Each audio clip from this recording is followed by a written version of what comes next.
Welcome to the Empathic Mastery Show. I'm your host, Jennifer Moore, and I'm so glad you're here. This is a place where we talk about what it means to be highly sensitive and empathic, how this impacts all aspects of our lives, and we explore tools, resources, and solutions so we can shift from absorbing all the thoughts, feelings, and energy of the world around us to being beacons for calm, love, and healing.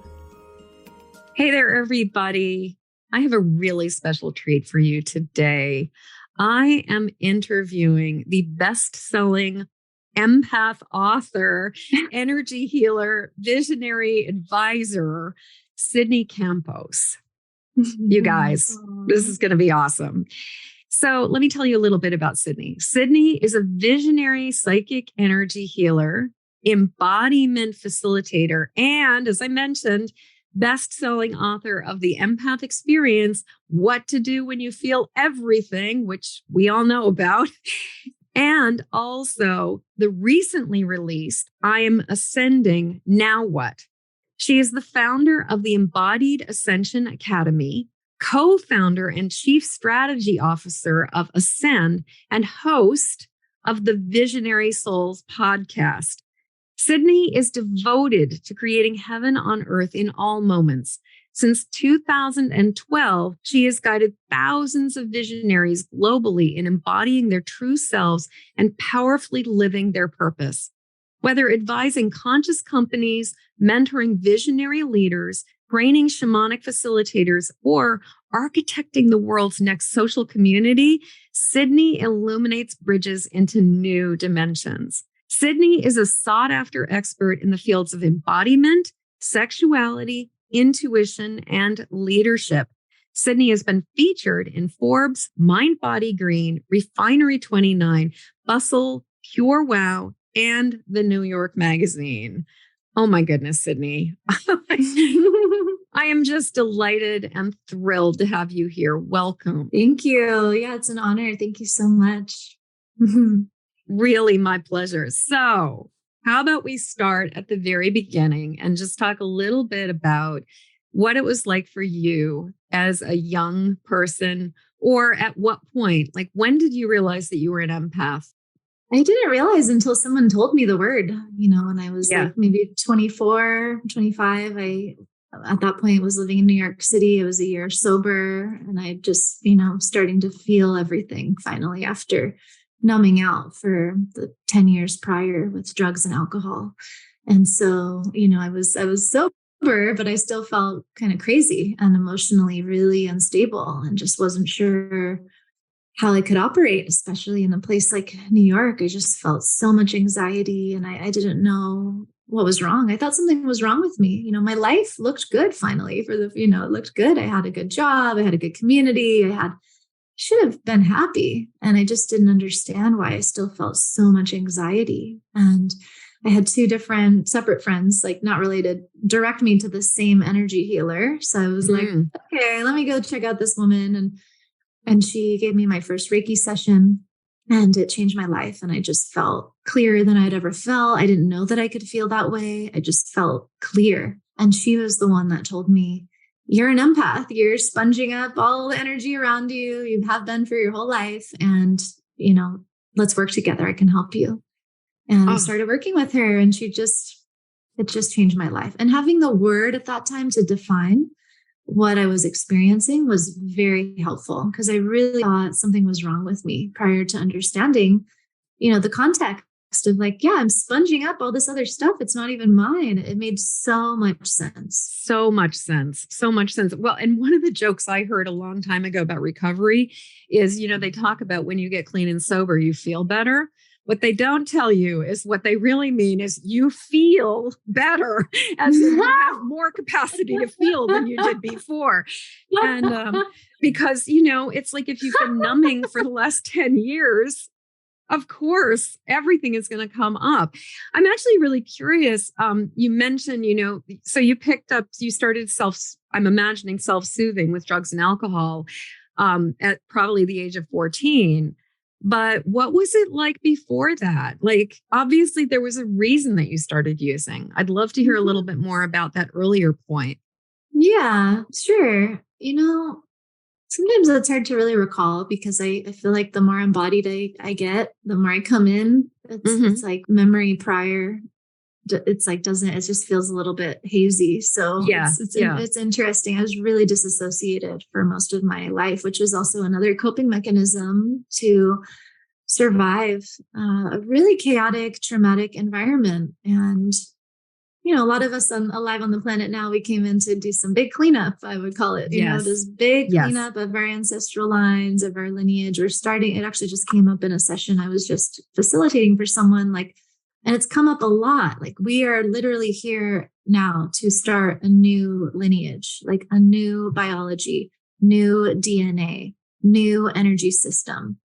It's a big deal. We're here for that. We're literally pioneering the new human template. And so, I'm sure a lot of people listening who have this awareness of their empathic abilities and maybe psychic abilities, all of those gifts were activated for me in a trauma response. I came into this perfect family that I chose as a soul to teach me everything I needed to know to be who I am. And I'm so grateful for them. I've been really challenged to just deepen in so much gratitude for my parents, because I just love them, and to see them as the perfect humans they are, and how they really tried their best with what they had, to love me and take care of me. And even still, I really didn't get the support that I needed.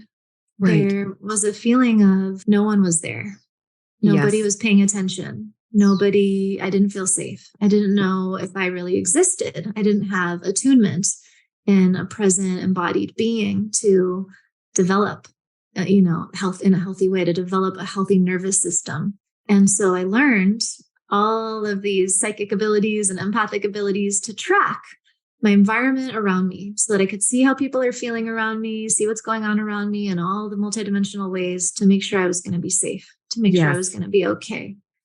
And I didn't understand that at the time. I didn't know. You don't know what you don't know. I just was, I thought that was just how everybody was, and I didn't, even as a teenager, I'm just like, how are other people having such an easier time, it seems like, at living? I don't understand. I just felt so anxious. I couldn't breathe, walking out into the city. I grew up in San Francisco, and it's like, I just was so anxious, and I didn't understand what was wrong with me. And it seemed like everyone else got some kind of manual that I just didn't have. And so, but yeah, as a young child, I felt very alone. I was alone, I think, physically a lot, like in my own space. I have memories of just playing with my toys and my dolls and creating these imaginary worlds for hours and hours and hours. And that felt more real to me than, going to school and being with other humans like that. It just always felt very strange relating with other people. Yes. And I also remember having a lot of anxiety about fitting in and belonging. Prior to going to school, I was dressing up in cool costumes and having my imagination playtime, having a blast. And then when I got to school and I was around other kids, I felt so judged. And I developed this insecurity that it just was probably worse than anyone else around me. Just such an intense self-consciousness of how are other people seeing me? How are other people perceiving me? Sourcing my value based on what I thought other people's experience was of me. And that just started really young, and with some bullying and, some other stuff in there, and a lot of body dysmorphia, just a lot of struggle, being in this body and feeling like, what's wrong with my body? It looks weird. It feels weird. I'm so tall. I feel so strange, and very physically uncomfortable, very uncomfortable for a lot of my life, a lot of problems with digestion. But again, I just thought this is what it's like to be in a body. I didn't know anything different, and I didn't know and my parents did the best they could, but I also ate a lot of processed food and probably had leaky gut and candida and all these other things that I learned later really affect your emotional and energetic body. Yes. And so, when I was 14 and I got into high school, and I was in this really, I got the scholarship to go to this amazing school in San Francisco, the best school, amazing education, incredible opportunity. And I love school. I'm really smart. And I loved that. But the cultural initiation of being in that type of environment was really stressful, because I was so tapped into privilege and elitism and inequality and it was just all there. All the problems of the world that I had felt my whole life psychically was like in my face at this high school that I was in, that I felt complicit almost. I felt like I was part of the problem of like the world of, that when I was a little kid and I couldn't sleep because of the homeless people, or, the people are hungry, and just these world problems they weighed so heavy on me, more than I think any child should have ever had to like experience or process. And yet that was my reality. And then in high school, it was just on a whole other level. And I just found such great purpose and relief in partying and drinking and, just turning off, really. And in a way turning off, but in a way like soothing my anxiety so that I could actually tune in, and I could actually, like, especially through drugs, like tune into a higher energy, which is what I was seeking God. I didn't know it, but I was just wanting to feel at home. Yes, absolutely. I'm just nodding my head as you're speaking about everything you're saying. It's funny. I was doing an interview with somebody just like the other day, and I made an observation that was really similar, that I didn't realize myself that I was so different from other children until I went to school, until I was surrounded by all the kids. And I'm like, I am not like any of those other kids.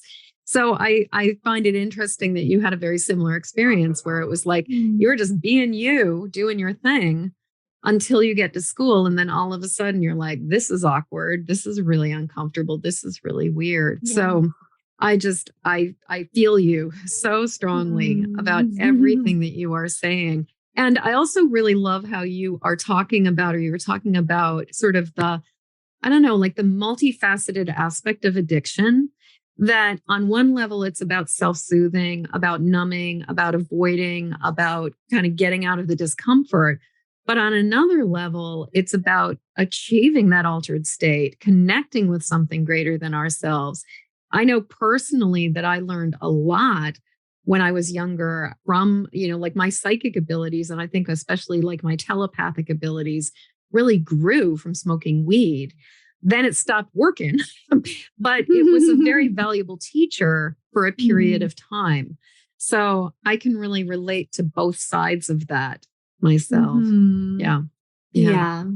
And I mean, again, I didn't learn a lot of what I just said until like years later after getting sober. And the first step was to clean my body. I had to that was it. Like I had to get cleaned out, and it took a long time. Another thing, I actually talk about this in my new book that dawned on me a few years ago, was like, what else was happening at age 14 that led me to really go hardcore into drinking and drugs, and why? And because when I first started bleeding, I got my first moon cycle at like maybe 14, and I was bleeding for like maybe 2 weeks or 3 weeks, which is totally normal as the body's getting used to its new cycle. But my parents, meaning well, of course, they take me to a guy doctor, and he's like, let's put her on birth control. So I got put on birth control at age 14 for my first cycle. Yeah. And my whole essence is about being intuitive, right? It's about connection to the natural cycles of the planet, connection to the cycles of my body. So I got put on birth control, just thinking that's what I needed. Because again, there's something wrong with my body. We need to fix it with a pill. I need to fix it with something. And I was disconnected from my being, like completely. Yes. And so there's this other layer of like, not only do I not fit into this world out here, but I also don't fit in with myself. I am disconnected from myself. So it led to this even stronger desire to try to connect with like anything, anything. Mm-hmm. Well, and the whole thing of putting somebody on hormones, especially at 14 for your very first, I was just sitting there with my mouth wide open because that just feels so incredibly wrong to me. Hopefully doctors are not doing that in the same way now that they were doing it then. But it's like not only you're disconnecting, but you're also being thrown into this artificial rhythm that has nothing to do with being tuned into the moon and tuned into the rhythms of the earth and all of the things that's just your natural tendencies. I can't even imagine. Yeah. It took me about a year to detox from it. So that was around the time I started working, doing energy work, and I learned about being an empath. And then I was like, okay, and a piece of that journey is I learned about being an empath. I had the transformative, life-changing Reiki session. I started working with this woman as my first life coach, like health coach. And then the first thing she had me do was a very deep cleanse with a holistic chiropractor, with supplements, changing my diet, all of it, cleaning out sugar, caffeine, heavy metal detox, rebalancing my gut. And part of that I realized too was like, I have to get off this birth control. I had been instilled with so much fear, that and dependency on that from all the programming and 10 years and whatever. And I was like, I have to get this stuff is also creating my anxiety. This is also a source of the problem. I need to clean this out. And that took a long time to detox from those chemicals and just, come back to my natural cycle. And that is really when I started feeling better. Yes. Oh, God, everything you are saying, I'm just nodding my head and relating to it. I was on birth control pills, not for as long as you were, and it messed with my system so much. And I went through a similar thing where as I started to go towards my healing journey, it became really apparent that there were things that I needed to detox from, and birth control pills was one of them as well. I lost my period for I think 2 years in my late 20s, my late 20s. I didn't have a period for a couple years. And that I believe strongly was related to the fact that I'd been on these artificial hormones. So, but and you were on them for 10 years. I'm not at all surprised that it really took your body time to find your way back to balance. It's so interesting how it correlates to the drugs and the alcohol. I really feel like the birth control was actually the catalyst. It was really, and so I feel really strongly about speaking into this because there's so much cultural conditioning about controlling the woman's body and you could just get pregnant overnight, anytime. And there's just so much conditioning and misinformation and fear. And I actually feel like it's designed intentionally to really disempower women, especially from our true essence and our true power, which is our intuitive ability and cyclical connection to the earth and connection to a consciousness, and that we're really meant to be leaders of this planet and leaders of creation. And I'm not a doctor, but this has been my experience. And I think the more I speak about it, I hear other people who really relate and also are seeing through, the different conditioning at play. And that it's this is a way we can really take our power back, is to really sync up with our body's cycles and understand when is my fertile window? If preventing a pregnancy is the issue, or if there's some kind of hormonal balance, off balance, it's how can I heal that with a natural solution? For me, I found the natural solution in food. I had a leaky gut my whole life. I didn't even know about because I was eating all this food that nobody knows. It's just toxic. It's just processed, but it's cheap and it's affordable. It's just easy to make. But it's we have to pay attention to these things, especially as sensitive beings. And yeah, it is kind of more work, I guess, but in the way that our culture, instills in us this idea that everything can just be fast food and instant gratification and easy. But actually what I think is needed is a consciousness shift of okay, wait a minute. My body is my number one priority in this life. I'm literally alive only because I have a body. It's not my mind. I am only here to be in a body. And this has been a very long, deep message of the last, I would say 2 years in my journey, especially. It's nothing else matters but to be in your body and to take care of your body. Literally, nothing else matters. And our whole world is going to tell us money, power, success, love, relationships, accolades, whatever. And none of it matters. None of it matters if you don't have your body and if you don't feel good in your body. And if you don't feel good in your body, you can't actually make clear decisions that are, going to lead you to live your purpose or lead you to feel successful or lead you to be wealthy. And I know it sounds so simple, but to get it on a visceral level is just I continue to be shown this is all that matters. Everything you are saying, I am in such agreement with you. And I find, and it's interesting because there's so many people within the spiritual world I think use spirituality as a way to bypass their body and to spend time kind of sort of if you can think it, you can be it. And I love the fact that you are really just saying, if you don't have a body and you don't honor the body, all of the rest is gravy. It does not matter. As you're speaking about the fear of getting pregnant and this sort of like way that women are kind of fear-mongered into being on birth control pills and use it and all of that, I was thinking, the piece that's so missing from that equation is boundaries. And the idea that like we don't just suddenly like wake up one day and fall pregnant. The only way you can get pregnant is by having having sex with a man, like, or a person of male gender or male, like has the male body parts, that's the only way. And it's so funny how much the idea of the fear of getting pregnant does not necessarily raise the thing of like, of trusting our own boundaries. Because really, if we trust our boundaries and can set those limits and say no, why do we need birth control? Mm-hmm. Yeah, absolutely. It just, so much of what's unraveling in our, collective consciousness conditioning has to do with personal responsibility, discernment, personal power. It's like, who are we when we're embodied in our power and we're authentic and we're listening to what is true for us?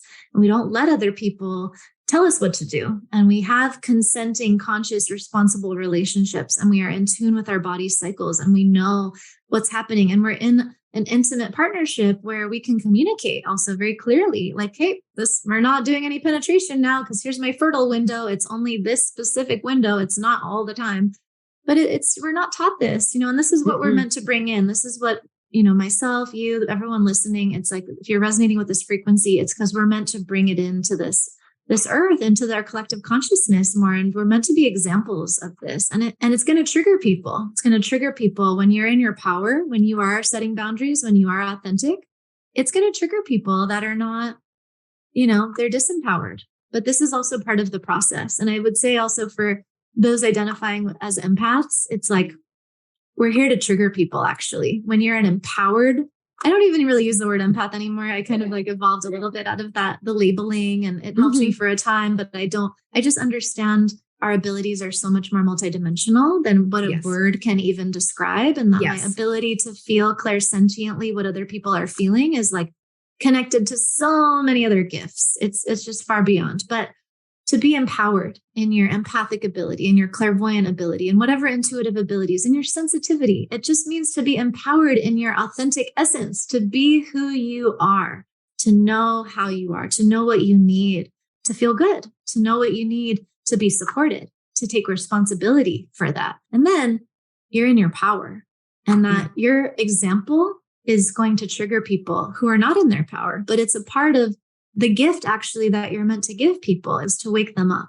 out of the sleep that they didn't even know that they were in, So I really feel like empaths, especially, it's like we are here to be such lights, like big, radiant, shining lights. We have this capacity for deep feeling, huge open hearts. Once we start to take care of ourselves, we start to feel better. It's like the superpower of deep feeling better, as you say. I love that. That cracks me up. Feeling better, but we actually can feel better. And then we can feel even better, like on all levels. Yes. And then we can have all of these great gifts come through, which are so needed on the planet right now. Do you know how many people are just like suffering in loneliness and depression and disconnection and disassociation? And, we have the medicine. Like when you're connected in your heart and you have the capacity to feel and be in attuned presence, this is like transcendent healing, and there's nothing needed more right now. Absolutely. So let's talk a little bit about triggering people and how do you navigate that? Because, it's one thing to talk about it in theory. It's another thing to like record something on social media and get like slammed by it. I'd love to hear, like, how do you navigate when being empowered activates that distress in somebody else? Well, usually I would say as we deepen into more authenticity and more of our truth, and we start to take better care of ourselves and feel good, it's like we're naturally, just without even trying, going to show up in the world in a way that shines a very clear mirror to other people. And they may not be aware of this, but that's essentially what we're doing as we become more clear on all levels and we're just more present, more grounded, more ourselves. We are naturally going to be a clear mirror into other people's unconscious ways in which they are not being themselves into ways they are not taking care of themselves. You know, they're seeing on some level. I'm fascinated by this too, because it's just my whole life, so much people pleasing and performative stuff and just trying to, what do I have to do to get you to like me? And, you know, classic empathic strategies of like, I can feel how you're feeling towards me and I need you to like me. So I feel like I value myself and all of this. And then, oh my gosh, used to be so uncomfortable for me to feel if someone wasn't responding to me in the way that I needed to feel validated, to feel, it's even deeper than that, to feel like validated, like I exist. It goes down to that level of like the core wound of not feeling like I exist unless someone gives me attention in a certain way. Yes. And, you know, and that took a long time to really unwind. And I found that because I would take everything so personally, and then I would have all these other strategies of like, you know, pandering to them, giving them extra attention, being really nice, just not authentic, you know, just always everything moving from this place of survival instead of authentic desire and inspiration. And so what really helped me was to, well, first start taking care of the body, feeling more and more clear, really, you know, keeping my attention more on myself, really deepening in this understanding of like, I'm here for me. It's just me. And this is my show. Like, I need to be grounded and connected to myself no matter what. How do I prioritize this connection to my soul, my heart, my body above all else as best I can? And then only from that place of connection, go out into the world and interface with other people. And then still getting hurt, taking things personally, getting projecting, you know, creating the mess and the confusion. It takes two to tango, and getting caught up a lot in comparison and distorted ways of seeking value and all that kind of stuff. And, you know, the number one thing that has really helped the most was, it's funny that this is coming up somehow to say, but I'll just say it. What really changed everything was to start watching myself on video. I had made all these live streams and videos and things for years.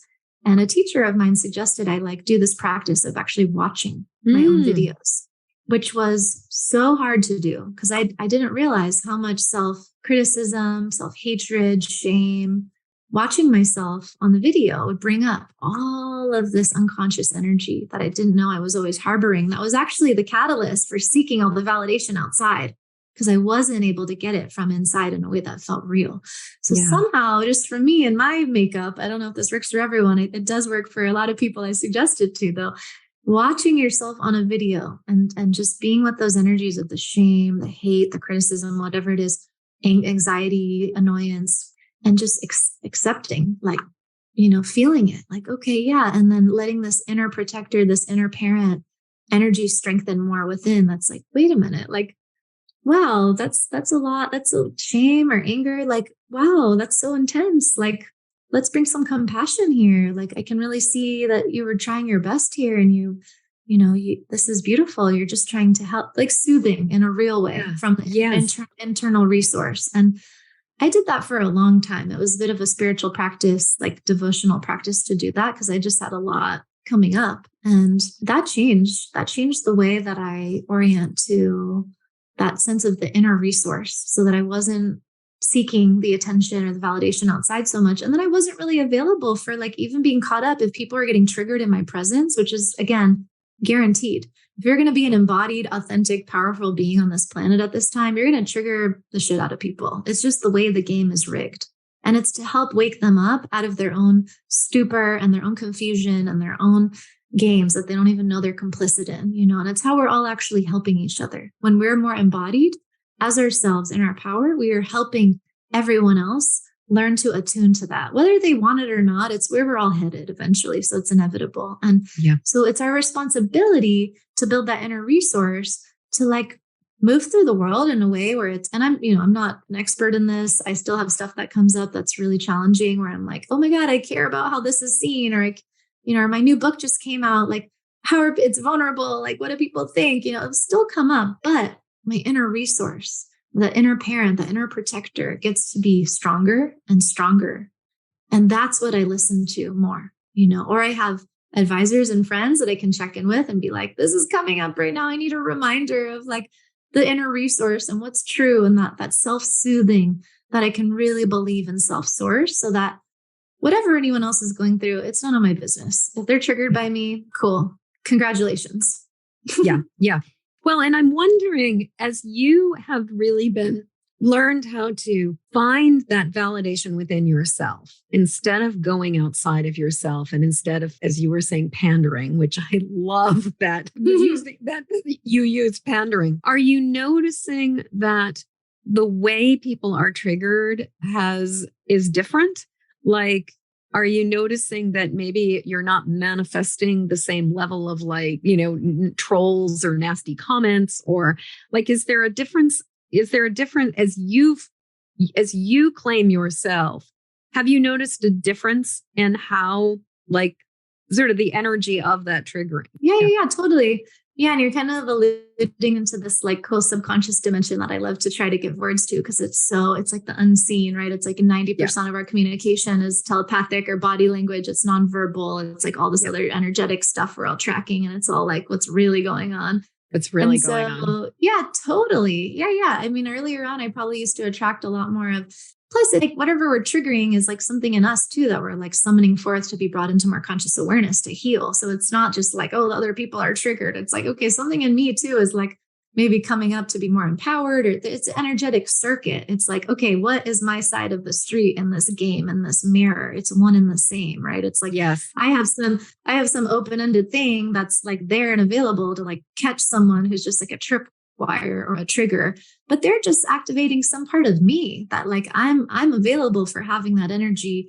unresolved, or it's open to be explored in some way, or it's, some trauma coming up to integrate. And, so it's always a two-way mirror. And I think earlier on, I used to like I would always kind of like be really sensitive to people who I perceived that they just didn't like me.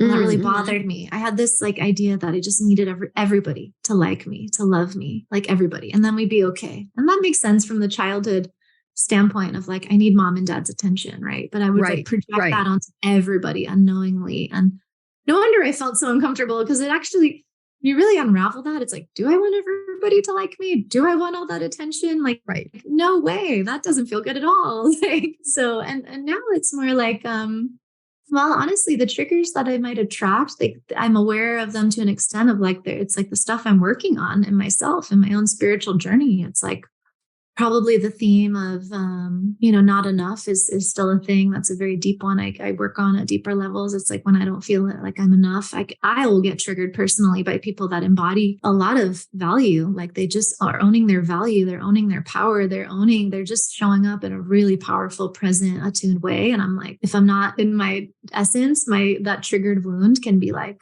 comparing myself to them, measuring up, putting them down, even to like put myself above them, like, oh, they're not really real or whatever. And that doesn't actually feel good, because those are usually the people I'm meant to really like be in collaboration with in some way, or meant to do some big transmutation with. And then I'm sure people get triggered by me in that way. I know this from some of my students where I've unraveled some of this stuff with them. Like they'll get triggered by my ability to like just sometimes really speak very directly. If, especially if I'm guiding a session or something, or just sometimes speaking when I'm really, my essence is very penetrative and very fierce and direct and clear. And sometimes that can really bother people who are used to having, especially a woman, a feminine presenting being, communicate in a more nice girl, sweet, approachable way. Diplomatic. Yeah, exactly. Yeah. So that can really bring up a lot for people about how they're not being clear and direct and embodied in their truth and like asking for what they want. Absolutely. I'm just out of curiosity. What is your zodiac sign? When were you? Libra. So you named it like the diplomatic. I'm like a classic all of my shadow stuff is like classic Libra. Just like, I want everybody to like me, and collaboration and harmony and diplomat and all of it. It's hilarious. And then I guess zodiacs. That's a rabbit. Nice. So, and with Libra, I actually have a brother who's a Libra, and just like that, being the mediator, being the manager, being the person who's always going in and looking at all the sides and bringing it together, and But I'm struck by how with that Libra, the bluntness within you, I wonder, I mean, this is not a program geared towards like reading people's astrology charts, but I am sort of like, I wonder, I'm sort of thinking about like what your moon and your rising sign are as well, and just like how that feeds into your bluntness. I'm a Capricorn sun, and so bluntness is my middle name. And I totally hear you. Like some people just, they're so used to everything being couched with politeness and niceties. It's really intense for them to just speak the truth or be asked to speak the truth. Mm-hmm. Yeah. Another way I really trigger people is by like, this has been very recent too, where I noticed it like in I love facilitating events and retreats, and I just love being in person. Online's awesome too. We can have these great connections, but I love in person, playing in the field.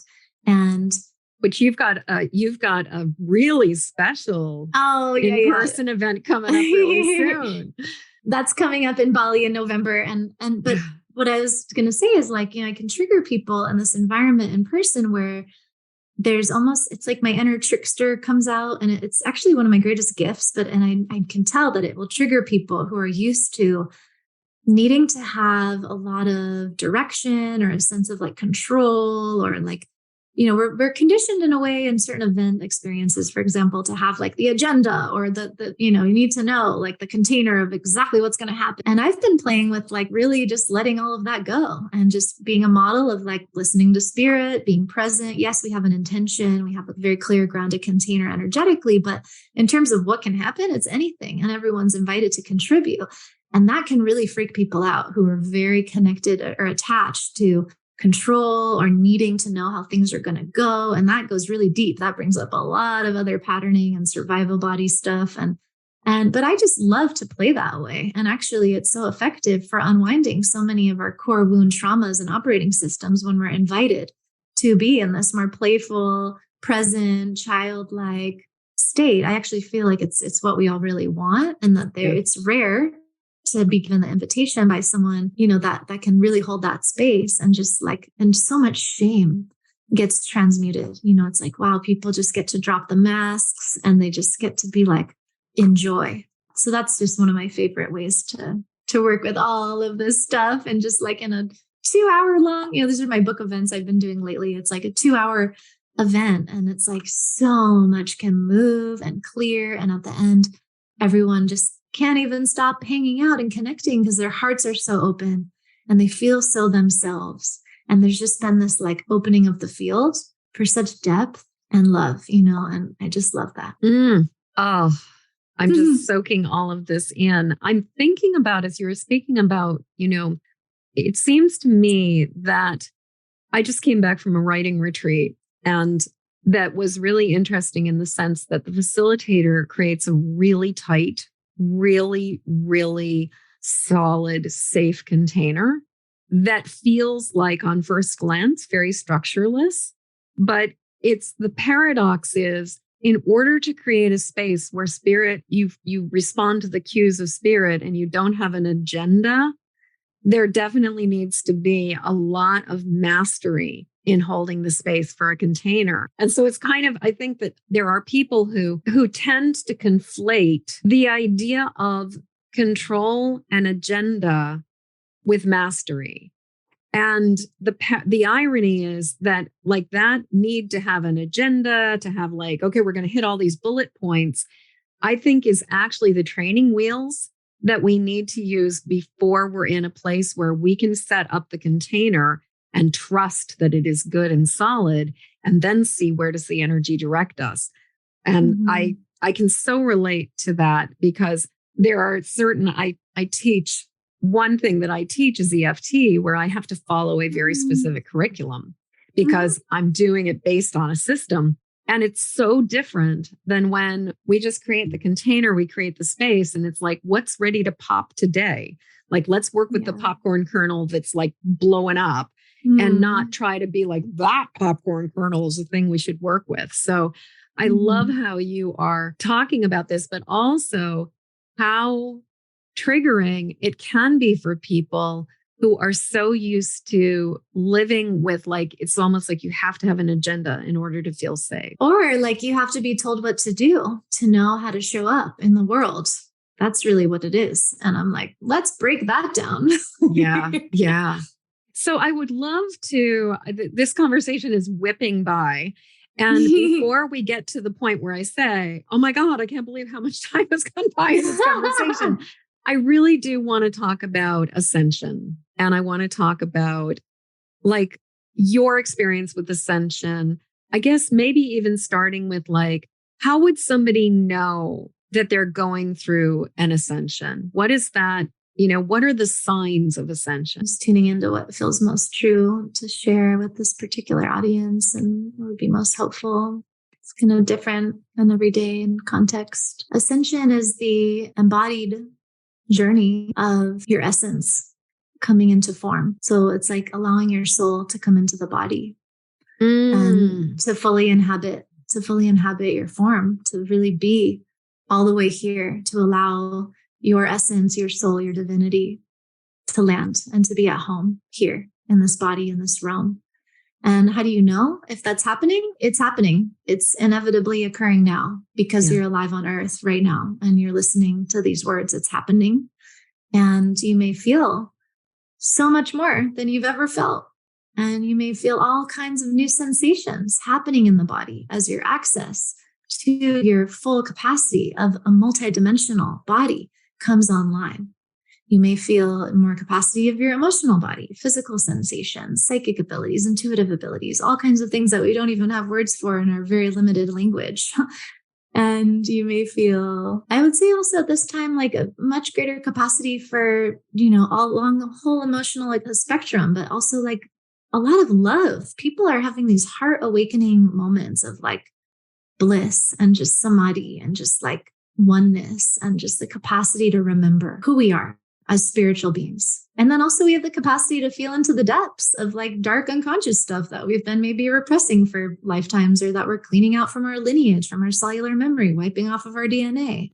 And it's all here and we're learning and remembering rather to not like judge any of it. Like, oh, it's just information. It's information. I'm a supercomputer. I have a lot of information. I learned to judge it at some level. I was conditioned to judge it all and make sense of it all. But a lot of it is just like streaming information. It's meant to stream through. And then there's something kind of like more real that we can access, like beyond the data streams, beyond all the inputs and stimuli, other people's energies, whatever planetary energies we're feeling. It's like the essence of who we are. Like, what's that? Like, I want to know that. I want to feel that. I want to be that. I want to connect with that in others. Like, that's why I'm here. I really love your explanation and your definition of ascension as the idea that like the connection with ascension and embodiment. Because I have heard, I think there are so many people who perceive ascension as transcending the body. And I love that you are really like, no, this is about ownership of the body. And many years ago, I was facilitating a breathwork session with somebody who was very much like a Gnostic and very much about the separation of body and mind.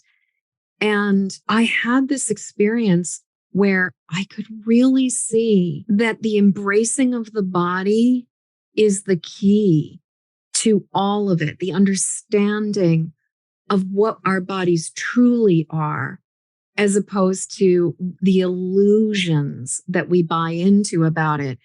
And I really appreciate how you are holding this torch of love and light up about ascension being about embodiment instead of this dissociative, I'm not a body, I'm a mind that we do see in certain places on the planet, right? So thank you so much for that exquisite and incredibly eloquent explanation of that.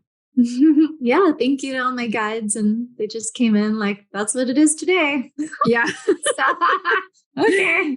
Yeah, totally. It's like, that's been my life. I was disassociated and didn't want to be here and, beam me up. I'm done. This is horrible, and And then it's like, wait, okay, I do really want to be here. I'm here. My soul's here. And if I left, I would just have to come back again. Like, let's just do it this time. Let's get it done. Ding, ding, ding. Yeah, like let's get it done. And so what does that actually mean? And so all of my work is like, it's about, and funny enough, it's like being in the body. The deeper you go in the body, the more expansive your multidimensional abilities get. That's been my experience. That's been the experience I, train students in facilitation. It's like through the body, through anchoring more into our body, into the earth, more into this structure, we actually then have a much more grounded foundation from which we can expand even further into these like transcendent celestial realms and extra, omniversal realms and just all kinds of cool stuff. And, I wonder, I have a curiosity. My sense is like a lot of the jargon around ascension and the ways that it's referred to and practiced in different spiritual traditions, it was about like transcending the body, and you ascend by like your spirit leaves the body and goes back up to heaven or wherever. Right. And I wonder if that was the way things were on the planet for a time, because the body was actually conditioned to be in such a density, and the energy on the planet was just too dense, where our spirit and all of its frequency that it comes to bring through, like it couldn't actually embody. It didn't, it couldn't integrate. It could not fully integrate into physicality and have these transcendent experiences. There needed to be, it was only possible with some kind of a differentiation that allowed our energy to then go into the, more resonant fields where it could transcend and explore and expand. But now Earth has ascended. Earth is ascending. It's far beyond, we're attuning with these like higher frequency experiences and expressions in such a way, at such a pace we've never seen before. And it's like designed for our body to actually be a vehicle through which our spirit can explore and experience and feel so much more, as through physicality, we came in to feel through the body. We came in to sense, to taste, to touch, to smell, like all these senses. Like this is why we're alive, is actually to just, on some level, we have purposes, dharma, all these other fun things the soul wants to learn. It's great. But like the bigger thing I think we're really here for in this incarnation is to like fully enjoy these senses. Yeah. These senses we do not have anywhere else but Earth. We don't have it anywhere else. We like came here for the greatest show of like sensory exploration. That's like hearing music, tasting food, dancing, sweating, crying, being anger, feeling the rage, like all of it. Like it's just not possible anywhere else. Okay. Now it really is that point in time where I go, oh my goodness, Sydney, I can't believe how fast the time has gone. And I really need it. I can't believe how fast the time has gone. So I always want to be sure to ask the question, what feels really important to share? Is there something that you just know you need to say before we complete this conversation? Yeah, just like invitation to take really deep breaths and really feel the fullness of your breath and feel the fullness of your being and the cells lighting up and just expanding your capacity to receive light, to receive all the light that you are, to receive all the light that you always have been, to allow your mind to really subside in a way that it maybe never has, to like we're learning to allow the mind to subside.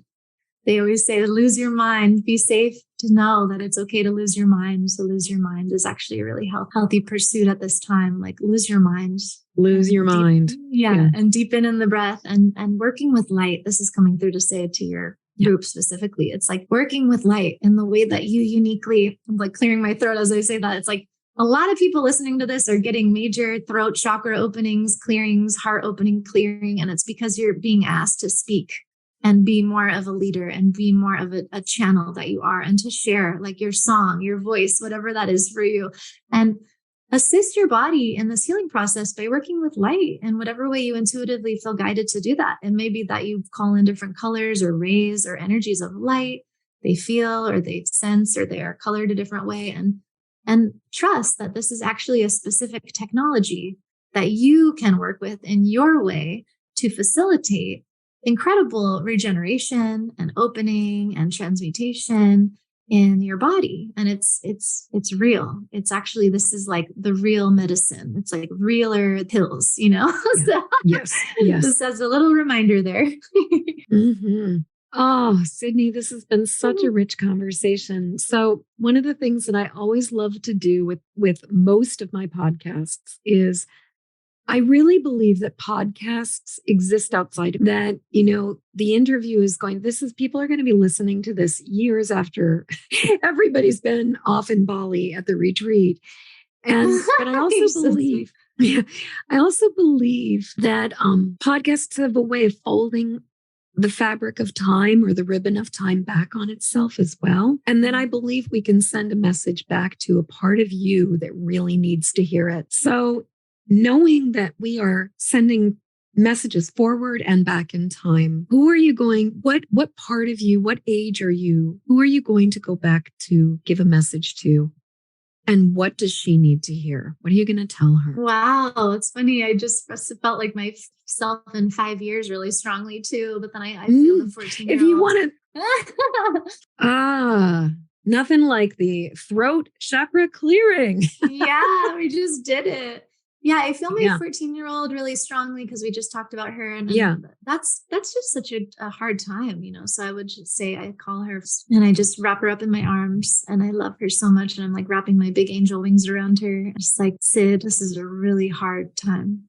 This is really hard. It sucks. It's going to suck for a while. And you have everything you need to get through this. And there's nothing you could do wrong. And there's nothing to be ashamed about. And there's nothing wrong with you. You're brilliant. You're a genius. You're creative beyond, and you are so loved, and you are literally being watched over by more beings than you could even fathom. And you are so guided, and you are so protected, and you are so loved. That is gorgeous. Okay. Since you felt yourself being pulled forward 5 years from now, what is the message, the conversation? Maybe it's more of a conversation with your future self. Yeah, well, future self is actually telling me now, like, you know who you are. You know who you are. Kind of like sitting me down. She's like, you know who you are. You know where you're going. You know what you're here for. Get ready. It's going to be awesome. And keep doing what you're doing. Stay focused. Stay grounded. Get more grounded. And then get even more grounded and get ready. Get more grounded. So fun. Get more grounded. Yeah. And get even more grounded. And get ready. Oh, Sydney, this conversation has just been so delicious. It has been so rich. I really, really have appreciated it. So I always like to ask, how can people get in touch with you? Oh, thank you. Yeah, such a pleasure. I can't believe that went by. I'm like, really? Wow. Yeah. Quantum hour. We bent time. Yeah, we totally did. Yeah. Thank you so much. It was such a pleasure. Yeah. The best way to connect is just on my website, sydneycampos.com. And then my new book, I'm Ascending Now What, that's the website, imascendingnowwhat.com. And then, as you mentioned so beautifully, I do have a retreat coming up in Bali, November 5th through 12th. And this is called Ascension, which is all about embodying heaven on earth through our body. And we're going to be on site at a luxury spa for 8 days in Bali and Ubud, where I used to live, and doing a lot of work with the water and water ceremonies and sacred temples. Just beautiful time to really nurture ourselves and get body work and have delicious food and movement, meditation, breath work, and play and, quantum healing. And I'll do some instruction and some of the modalities that I love, but really time to anchor into your vision and purpose and what is your soul really desiring to express and experience, and have like a day of silence in the middle of the week, which I just love to do. And just that time to just be nurtured and to be in your own field, your own energy. It's just like, it's my favorite thing. So it's going to be a blast. I can't wait. Oh, it sounds absolutely heavenly. I have this image as you were describing it. You were talking about the water ceremonies. I saw these beautiful hot pink, like just Barbie pink. It's so popular these days. But these beautiful, beautiful pink lotuses with light sort of shining through the petals and just floating on water.